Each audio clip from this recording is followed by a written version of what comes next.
Y'all know what time it is. It is New Music Monthly time. This video was formed in front of a live ostrich. I thought my glasses kind of concealed the little eyeshadow mistake that happened under my eye. We're not going to talk about it.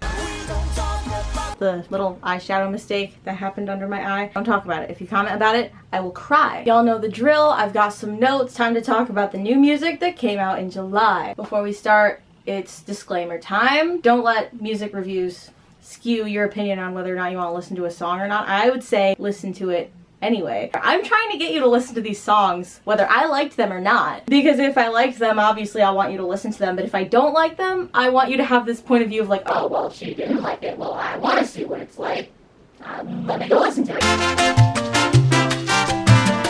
For the first 6 days of July, I listened to nothing but the new Cemetery Sun song until Cherie Amour came out with their song Love's Not Your Thing. It was released like completely by surprise. Like, they didn't hype this up at all. They didn't talk about it before they released it. The first lyric of this song is, "My Cherie Amour can't do this anymore."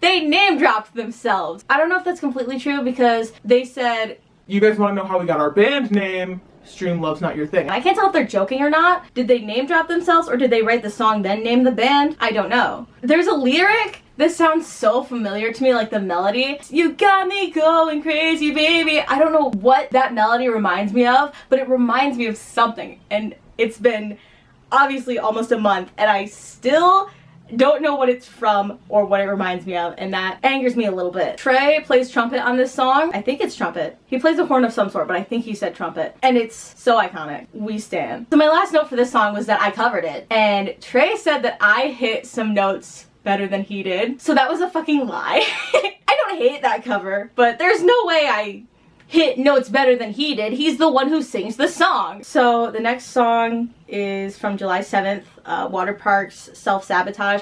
I've mentioned before that I have tried not to like this band because some of their fans make me very angry, but their music is just so catchy that every time I just feel like I have to listen to it. I saw on Twitter that some of the lyrics to this song were kind of yikes. But I listened to it anyway. Definitely not one of my favorite Waterparks songs, but I think it's kind of pretty. How does it go? Like the part in the chorus, it's like, crashing into your garage.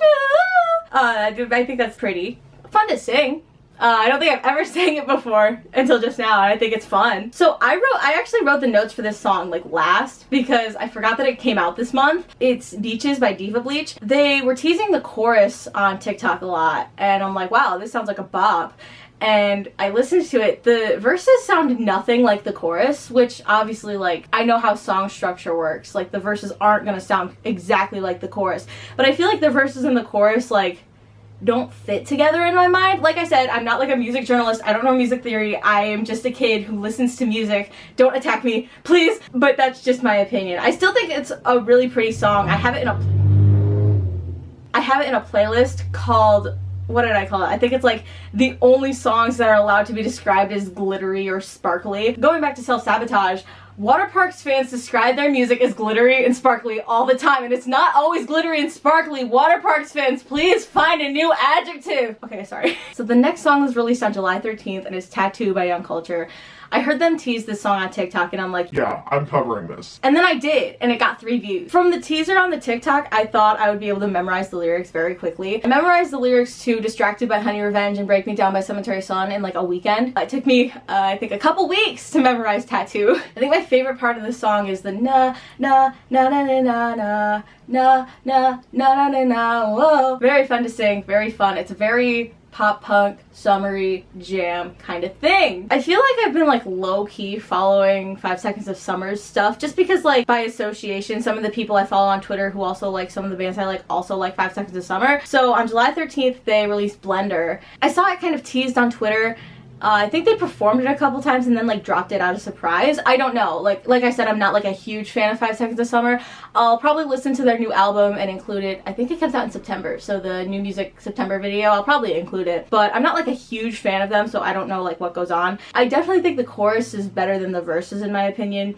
And I also really prefer Me, Myself, and I over Blender. Sometimes I'll just get the chorus kind of stuck in my head. It's catchy, I'll admit it. July 15th, Shallow Pools dropped Daydreaming. It's an EP. they kind of teased it on their Discord. They were like, oh, we have this thing. I think they like linked to like a puzzle website or something. And when you solved the puzzle, it was the album art for the EP. And I thought it was a song until they like mentioned that it was an EP. I will say Bitter is probably the song I listen to the least. I don't know what it is, but it's just, I listen to it and I like it, but it's just, I don't like it as much as the other songs on the EP. Wildflower is the other song on the playlist that I made.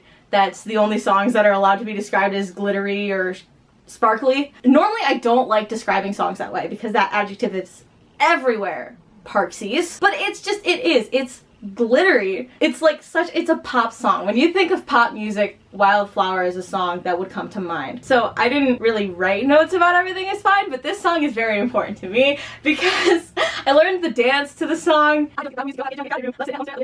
Don't ask me. I forgot how it goes. I forgot how the last part goes. But I learned the dance to the song, right? And I did a little countdown to my Set It Off concert on TikTok by doing that dance.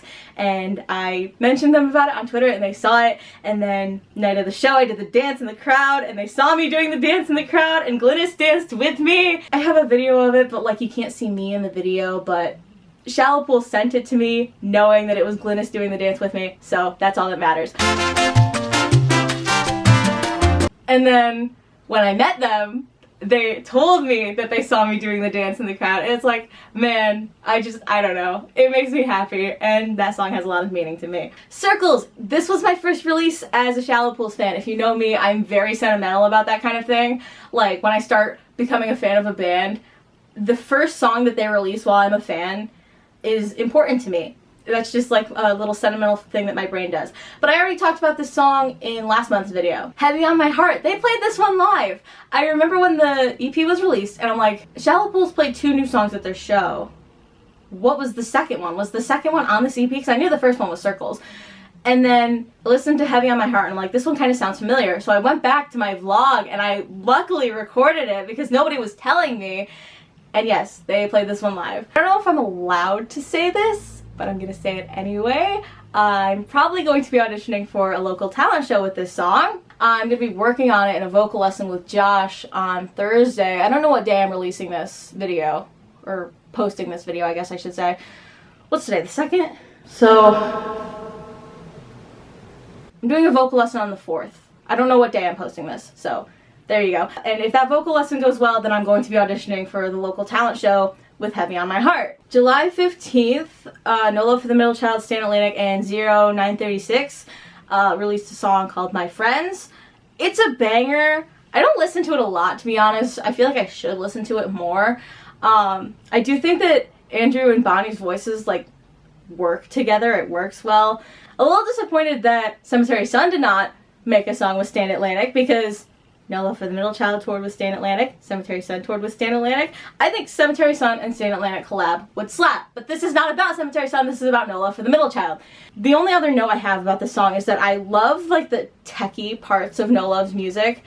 I feel like that's like a common theme, is like all of their songs are like there's like some sort of like techie electronic element to it, and I really like that. I'm a little bit mad about this July 22nd release. Grayscale released an EP called Antumbra, and I was hoping it would be 3 new songs, but it's not. It's just like alternate versions of 3 of their other songs. I don't know how to pronounce the word that they use. Reprised? Anyway, I thought it'd be 3 new songs, not 3 reprised songs. Cemetery Sun would not do me like this. So with Dirty Bombs reprised, I don't know if I'm pronouncing that right, but I'm gonna pronounce it that way anyway. The only one of these songs that I listen to consistently is Dreamcatcher reprised, so I can't talk much about the other 2, but with Dirty Bombs I think they went like, I don't want to say up an octave, but they sing Colin sings a little bit higher, and I was like, why didn't they make the original song like this? When I covered this song, the low notes killed me. Recently, I think, you know, with a couple vocal lessons, I've gotten better with pitch when it comes to lower notes. Obviously, like, I have a range and I can't sing outside of that, but I've gotten better with lower notes, I think. But anyway, when I covered Dirty Bombs, the low notes killed me. Colin sings a lot of low notes, and when I covered all of Umbra, I struggled a lot. Dreamcatcher reprised, I might cover this one just because of the ending. It was the ending that Colin did live. if you didn't go to an Umbra tour show, I don't know if they played it on the Summer Dreams tour, but at the end of the song, it goes, my dream catcher, come on, come on, come on, oh, come on, come on, come on. And that's not in the original. When I heard Colin do that ending, I was like, holy shit.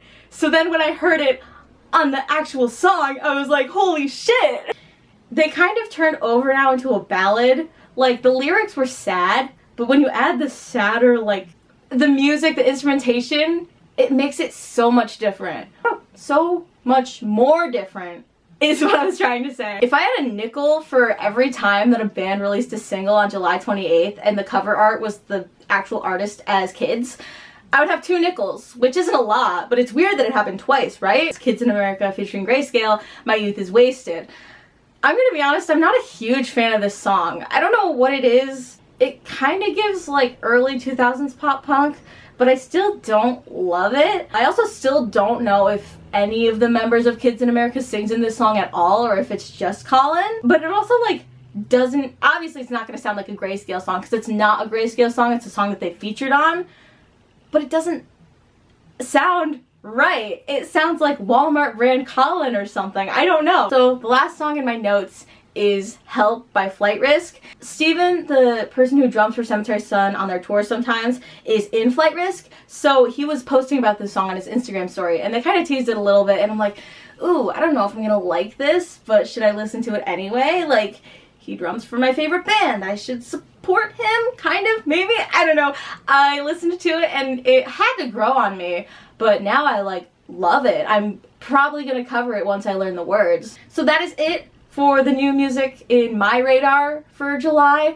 Comment down below if you want something that you heard in July that I didn't, that you want to maybe talk about, or comment down below your thoughts on one of the songs that I did talk about. If you like this video, like it, comment down below one of the things that I just mentioned. Hit subscribe, hit the bell icon, share with your friends, all that crazy, wacky, weird, amazing, fun stuff. Thank you so much for watching, and I never know how to end these things.